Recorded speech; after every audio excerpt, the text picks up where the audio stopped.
outbreak of World War II, the neutral country of Uruguay had a ringside seat to one of the last broadside battles in history. This is the River Plate, and this is where, in December 1939, the British cruisers Exeter, Ajax, and Achilles cornered the German battleship Graf Spee. It is a story that involves all the time-tested bromides of men at war. Strategy, weapon craft, and raw courage. It was the first sea battle of the war, and the world braced for the outcome. Montevideo Harbor for the battle-scarred Admiral Graf Spee.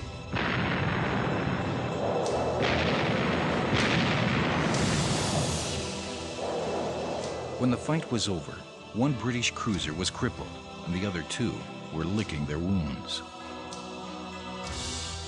But 4 days later, the Graf Spee would mysteriously lie on the bottom of the River Plate.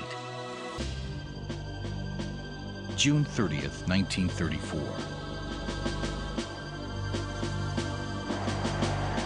In the shipbuilding port of Wilhelmshaven, Germany is about to launch the pride of her navy. Strangely, Germany's Führer is nowhere to be seen. Graf Spee, halt das Schiff. Adolf Hitler has other business to tend to. His political rivals are about to face what will be called the Night of the Long Knives. Admiral Graf Spee.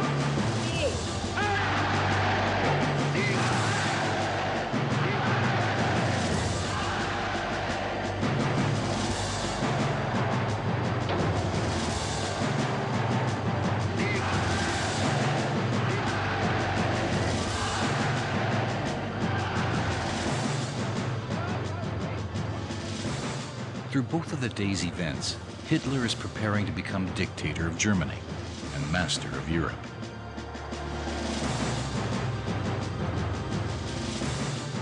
The Graf Spee is one of his weapons.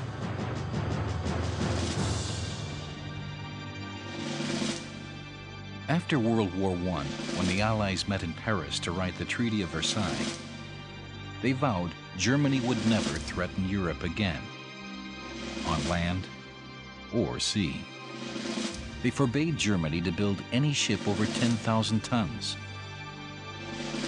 depriving her of the cornerstone of her navy, the ship with the heaviest guns, the battleship. Hitler sidestepped the treaty. He ordered his engineers to use every trick to save weight. They came through. They even did away with thousands of rivets, thanks to a new innovation, welding the hull electrically. Saving hull weight made room for heavier guns.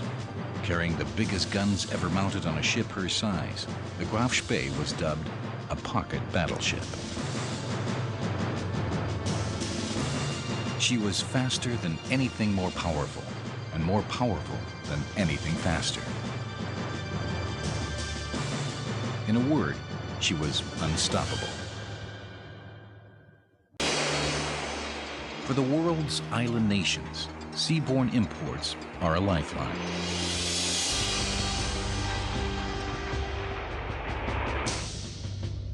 In 1939, Great Britain's lifelines were as slender as a thread.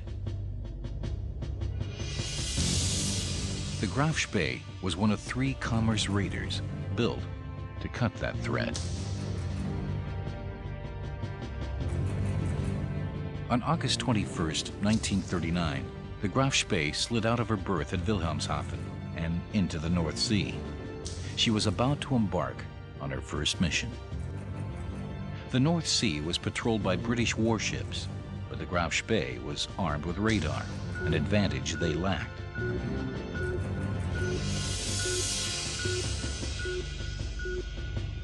She slipped through undetected and hid in the vast Atlantic, waiting for orders. On September 1st, the waiting ended. Germany attacked Poland.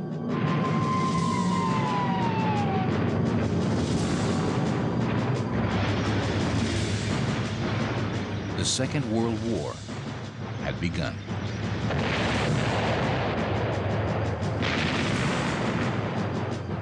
A month later, off Brazil, the Graf Spee claims her first victim. The British steamship Clement. The news alarms the head of the Royal Navy, Winston Churchill. For more than 2 centuries, Great Britain has ruled the waves. Now, with commerce raiders and submarines, Hitler can strangle Britain's supply lines and win the war. She relied on 3 tricks: a deceptive profile, a French flag, and an airplane. The Spee would come racing in at a top speed of 28 knots, flying the French tricolor and presenting an aspect of itself that was almost impossible to interpret. At the same time, the plane would be catapulted up into flight. As it approached the vessel, it would signal them to stop engines and not to attempt any radio transmissions. If it didn't comply, the plane would machine gun the bridge. When the crew was off, the Graf Spee delivered the coup de grace.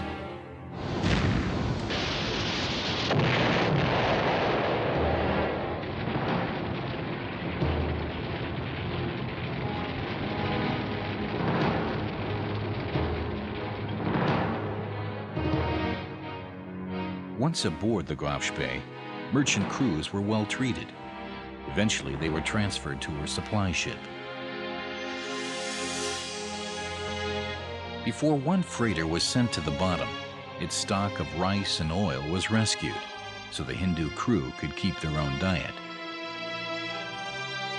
In all his encounters with freighters, the Graf Spee's captain never lost a single man, friend or foe. This chivalrous officer was a decorated veteran of World War I named Hans Langsdorff. Langsdorff once hoped to become a priest, but he grew up in the shadow of a man of war. Vice Admiral Maximilian Graf von Spee, hero of Germany's first naval victory in World War I.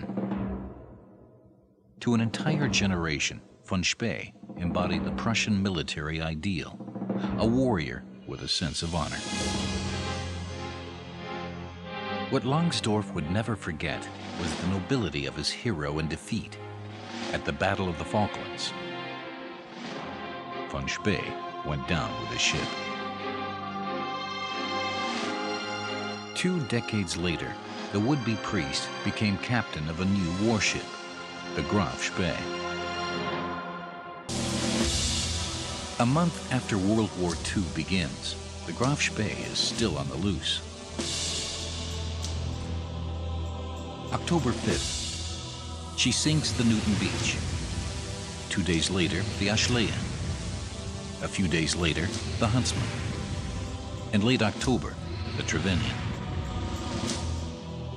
Stalking the Atlantic sea lanes, Langsdorff was bound to find freighters to prey on. And he had an edge. Enigma, Germany's top-secret code machine. Through it came reports from spies on the comings and goings of British freighters. To catch Langsdorff, the British and French set up 9 task forces. 25 warships hunted the Graf Spee. In vain.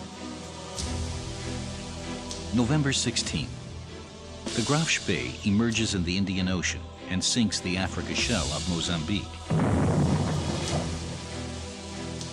He doubles back into the South Atlantic, and 2 weeks later torpedoes the freighter Doric Star. But not before she gets off a distress signal. Just 9 hours later, Langsdorff sights the freighter Tarora and sinks her, but she too radios an SOS. The calls of the 2 freighters reveal their locations and the Graf Spee's. The calls are received by the South Atlantic Squadron of Commodore Henry Harwood. After hunting the Graf Spee for 2 months, Harwood at last knows where she is. But where would she go? The shipping lanes off Rio de Janeiro? The trade route from the Falkland Islands? Or the rich pickings of the River Plate? Harwood picks up a pencil and gambles. Off the River Plate, he stations the Exeter, the Achilles, and his own flagship, the Ajax. On the Graf Spee, Longsdorff receives a message over his Enigma machine. A convoy is about to leave Uruguay. Longsdorff changes course for the River Plate. Hunter and hunted are about to rendezvous with fate. At that moment, Commodore Harwood's 3 cruisers lay 150 miles off Uruguay. Shortly after sunrise on December the 13th, the cruisers, in line ahead formation, spotted a smudge of smoke. The Exeter signaled, "British warship, who are you?"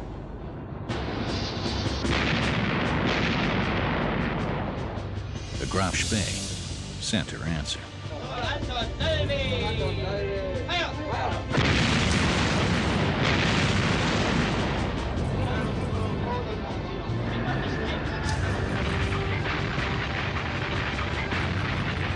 With the battle ensigns streaming in the wind, hunters and hunted converged on each other at a mean speed of 40 miles an hour.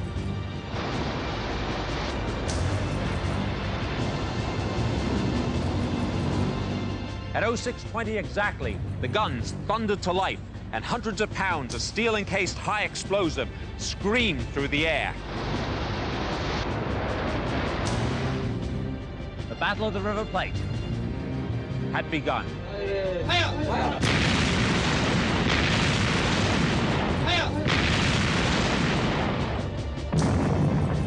The British cruisers were no match for the Panzerschiff Graf Spee. It boasted 2 tiers of weapons. At the bow and stern, 6 large 11-inch guns, the biggest in the battle.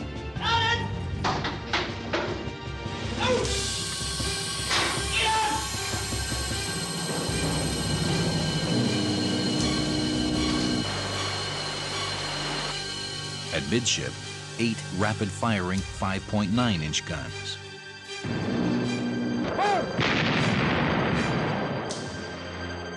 To split the Graf Spee's fire, Exeter attacked from the south, Ajax and Achilles from the northeast. Exeter was first to engage. She was all alone, out of range, and outgunned. This is one of the 8-inch shells from the Exeter. It weighs over 250 pounds.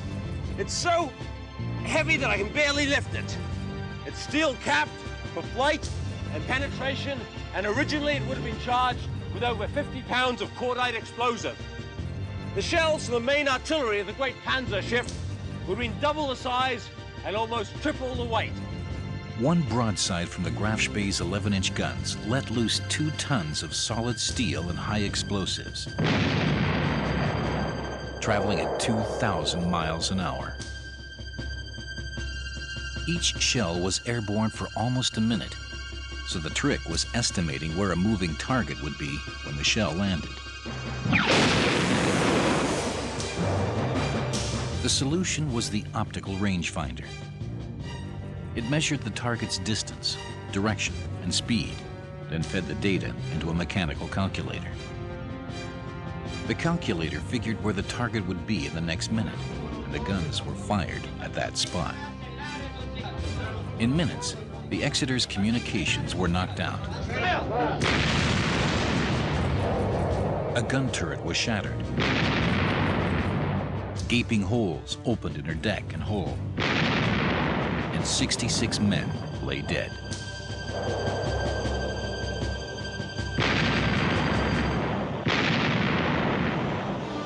The Ajax and Achilles rushed in to save the Exeter, while his 11-inch guns kept pounding her.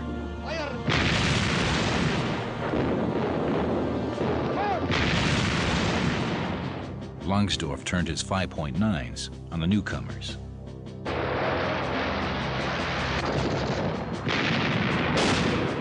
And Achilles now turn up the pressure. 4 times they fire torpedoes.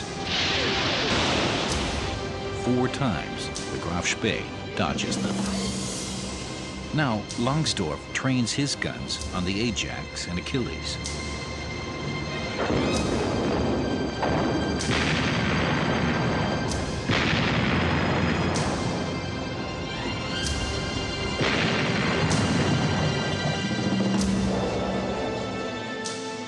One 11-inch shell from the Spee cut down at an angle of 35 degrees through the main deck of the Ajax. There it slammed through 3 cabins before punching its way into the ammunition lobby of X turret, where it killed 4 people and wounded 5 more. On the Achilles, ammunition was running low. On the Ajax, only 1 turret was still firing. And on the Exeter, 1,000 men expected the shot that would send them to the bottom. What the Graf Spee did next surprised everyone. She broke off the fight. To Harwood, it seemed like a trap.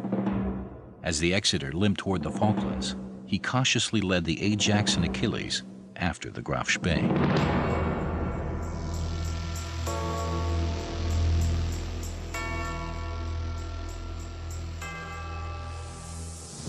Montevideo, capital of Uruguay, December 13th, 1939. Saturday was just getting started. The worst problem facing most people that night was how they'd feel the next morning. No one guessed one of the great dramas of the war was about to be played out right on their doorstep. On December 14, 1939, the people of Montevideo awoke to a startling sight in their harbor: the German warship Graf Spee.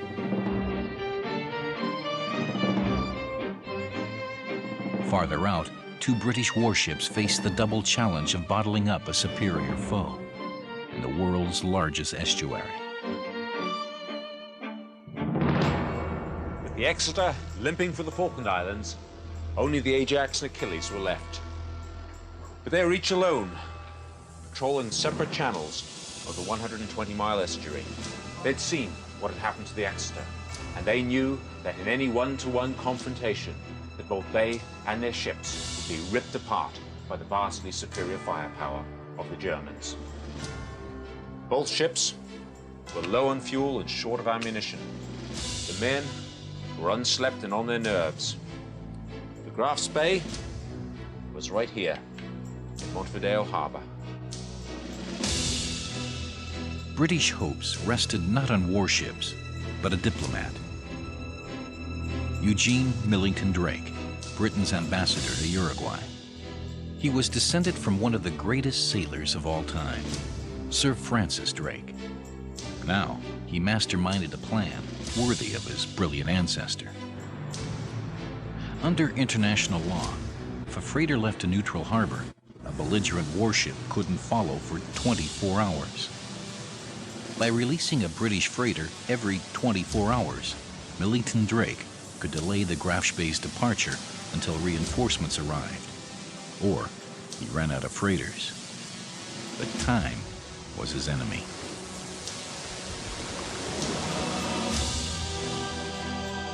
The Dorsetshire and Neptune were 5 days away. The Ark Royal and Renown were 4 days away. Only the Cumberland might arrive in time. With no more cards to play, the Royal Navy bluffed. the BBC announced the fleet was already approaching the River Plate. They hoped the phony broadcasts would keep the Graf Spee in Montevideo until real help arrived. The battered 10,000-ton German pocket battleship prepares for. When the Exeter at last limped into the Falklands, the wounded were looked after by the islanders, including Menson Bound's family.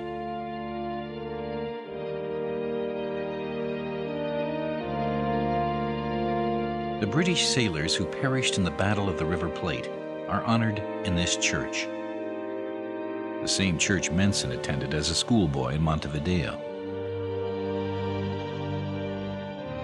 I remember, as a boy, I used to be seated right here. The morning sunlight would come flooding in from the stained glass windows up there, illuminating the names of those who fell. The flags are now more threadbare, and the gilding is beginning to look its age. But the names are still vivid in my memory.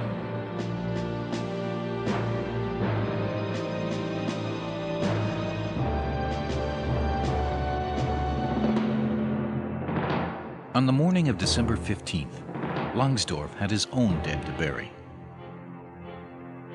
37 sailors killed in the same battle. The funeral made news in Montevideo and around the world. As soon as the Graf Spee had dropped anchor, reporters flocked to cover it. The battleship was a big story, and it promised to get bigger. For the first time in history, millions followed a war story as it unfolded, minute by minute. What will be the fate of the British Navy? One item in particular caught the attention of Berlin.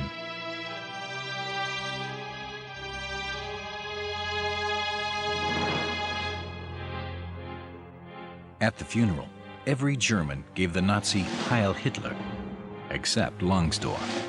He gave the old Imperial Navy salute. It wouldn't be the last time Langsdorff displeased Berlin. Right now, he had bigger problems. British agents had covertly photographed his ship. The mystery of why she suddenly broke off the battle was now solved. Desperate to keep weight down, the Graf Spee's builders had left her armor too thin. During the battle, 18 British shells struck the Graf Spee with devastating effect. They opened holes in her deck and hull, including one 4 feet wide. Several guns were knocked out. Worst of all, the onboard refinery that turned crude oil into fuel was damaged. Without it, Langsdorff could never make the long voyage back to Germany for repairs. Instead, he headed for the nearest port, Montevideo. He needed 2 weeks to make his ship seaworthy and battle-ready. But he was fighting the clock and the British ambassador. Armed with new information, Millington Drake now urged Uruguay to expel the Graf Spee. Uruguay agreed. It ordered the warship to leave port, otherwise Uruguay would seize her. And if seized, she would likely fall into the hands of the British. Under orders from the Uruguayan government, a neutral nation, to leave port while diplomats conferred, the world wondered. Would the Graf Spee go to sea and fight, or would she surrender? The captain of the Graf Spee, Hans Langsdorff, alone would decide.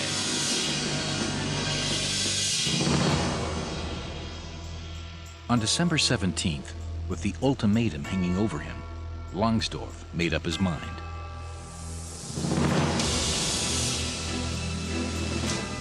That evening, thousands came down to the River Plate for a showdown. The Graf Spee was about to make a break for it. Beyond the harbor lay the Ajax and Achilles, now reinforced by the Cumberland. The stage was set. The Palazzo Salvo is the tallest building in Montevideo. From its heights, British agents had kept an eye on the Graf Spee. Now, they had the best seat in the house for the last act in the drama. Watching from this balcony here was Sir Eugene Millington Drake, the man whose diplomatic cunning had drawn the noose upon the beleaguered German battleship. In the fading evening light, the 3 British cruisers could be seen out there upon the horizon. In the harbor, the Graf Spee was preparing for departure.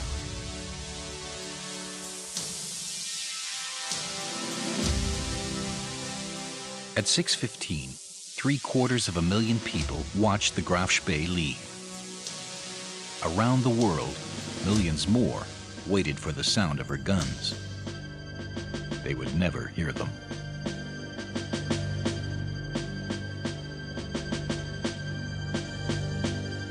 Out of sight of the crowds, 2 Argentine tugs pulled up on Longsdorff's order and removed most of the Graf Spee's crew. 3 miles farther out, the remaining crewmen abandoned the Graf Spee, now stuffed to the gunwales with explosives. At 8:54 p.m., 2 wires on the hands of a clock touched.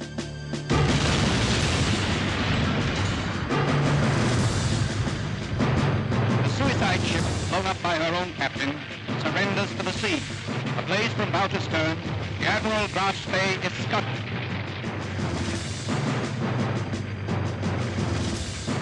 Longsdorff's fateful decision was to save his men.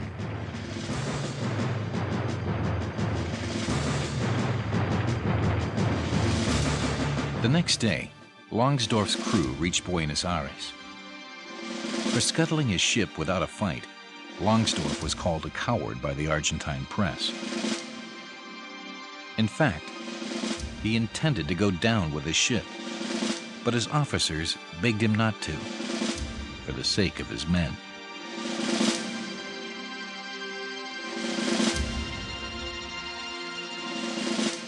In Buenos Aires, Longsdorff composed a letter to the German ambassador.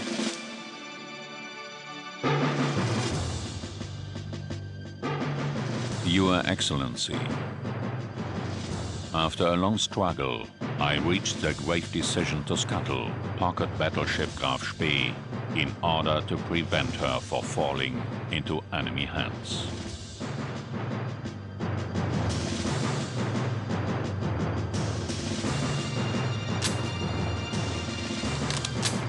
I am convinced under the circumstances, no other course was open to me once I had taken my ship into the trap of Montevideo.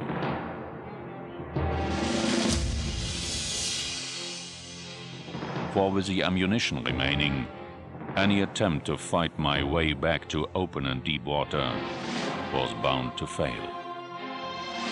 For a captain with a sense of honor cannot separate his own fate from that of his ship.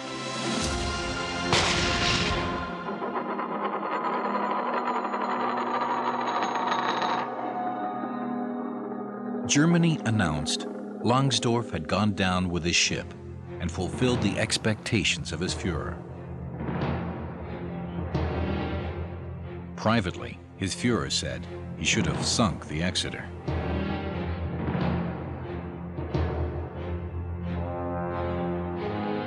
Longsdorff's body was never brought home. He still lies buried in Buenos Aires.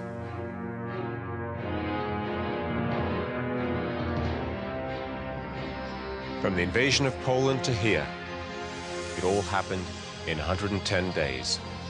But that was long enough to confirm the Graf Spee as one of the great fighting ships of its time, and to turn its captain into a figure of legend.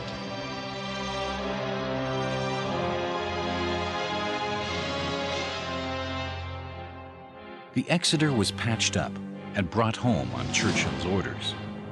When Britain stood alone against Hitler, the Exeter would stand as a symbol of triumph over impossible odds.